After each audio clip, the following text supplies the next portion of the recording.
Hi, I'm Deacon Dan, and I'm going to do a series of very short videos on books that I've read that I think can help people in their spiritual lives. Um, this first one is called Life, Liberty, and the Pursuit of Holiness by John Leonetti. And I'm just going to mention a few key things that he said in the book and reflect on it. First of all, he said the only way in your life you're going to find true happiness is to pursue holiness. Of course, that's true. There's a lot of temporary pleasures people try to get for happiness, but permanent peace and happiness, there's no way to do it except to try to pursue holiness, which of course involves pursuing God and doing what Jesus Christ wants us to. Leonetti also says that we're here for a reason. God has a plan for all of us. Of course, it says that in Jeremiah 29 and throughout the Bible, but we all have free will and we have to make the choice to pursue it. 3, he said there's many different ways to be a saint. And I have many favorite saints. And when you think about it, the saints are very different as far as their background, as far as their styles, and there's a lot of different ways a person can be a saint. 4, he said, our nation's becoming more and more hostile to religion. Of course, I probably don't need to tell you that. You already know that. And it'd probably get worse, much worse. 5, he said, God can and will change you if you truly ask Him. Sure, you know some people in your lives, maybe yourself, where as the more and more you got into your spiritual life, the more and more you changed. The more and more you were surprised by the changes. The more and more you realized like how far you've gone. 6, he greatly recommends a book by a saint, Saint Teresa of Avila, called The Interior Castle, a classic book by a very powerful saint. And in this book, Saint Teresa of Avila says she compares our spiritual life to a castle or a mansion.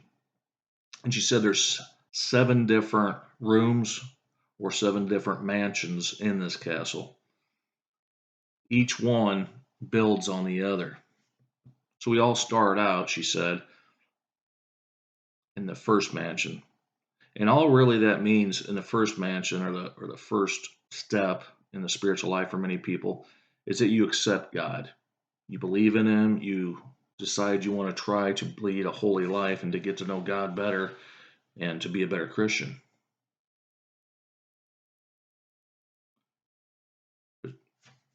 But he says you must be very careful in this step because the demons will try to stop you. A lot of people today in today's society just say, you know, they don't even really believe in the devil. I guarantee you there's a lot of evil, and the demons will try to stop you from getting closer to God. Next, the second mansion. Second mansion means that you have daily prayer. You've made progress. You've not only accepted Jesus Christ, and you've not only accepted, trying to lead a holy life, but now you do daily prayer, a very structured daily prayer. You never skip it. It becomes a habit, and you realize how important it really is. Next, he mentions the third mansion in her book. This one says you allow God to speak to you, act in you. You not only pray, but you try to act on your growth. You try to spread the message, if it will. Again, the devil's not going to like this, and he's going to try to stop you. So nothing to be afraid of with the devil, but just to be aware of it and pray daily for protection. She also says that, in this third mansion, you may have many bouts of spiritual dryness where you feel very distant from God. It's very common for many people. But you still need to stick with it. It will pass. And Some very famous saints have gone through that. One that comes to mind is Saint Mother Teresa of Calcutta.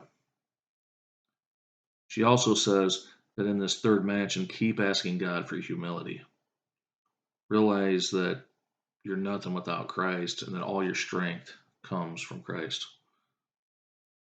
Next, the fourth mansion. Leonetti says that this mansion is very beautiful, but there are temptations. You will face many temptations, many things to keep you humble. But at times you will feel God's peace, a peace that is so powerful that you can't even describe it. Next is the fifth mansion. This involves giving everything to God. There's not one thing that you can hide from God. And by the time you're in the fifth mansion, you've grown so much in your holiness that you want to dedicate your whole life to God. Next would be the sixth mansion. Sixth mansion, by the time you get there, you're going to have times what they call unity with God, the unitive state, where you feel the pure joy and you feel the pure peace of God and the close union with God. But of course, Satan hates this. He's going to really attack you, maybe even put doubts in your mind. But if you ask God for more graces, he will give them to you. So stick with it. He says that in this mansion, you may even experience brief periods of ecstasy with God, where you're almost like in a holy trance. Seventh mansion involves you being close to God more and more often, to where you're what they would call a mystical Catholic, very, very close to God. A famous person called Brother Lawrence once said that our relationship with God does not need to be complicated. We just need to have continual conversations with God and try to listen to God. So those are some of the key things I learned from this book. If you've read this book or if you do read this book and you want to make comments on it, please email me. My email is everylifehasworth@gmail.com. God bless you. Have a great day, guys.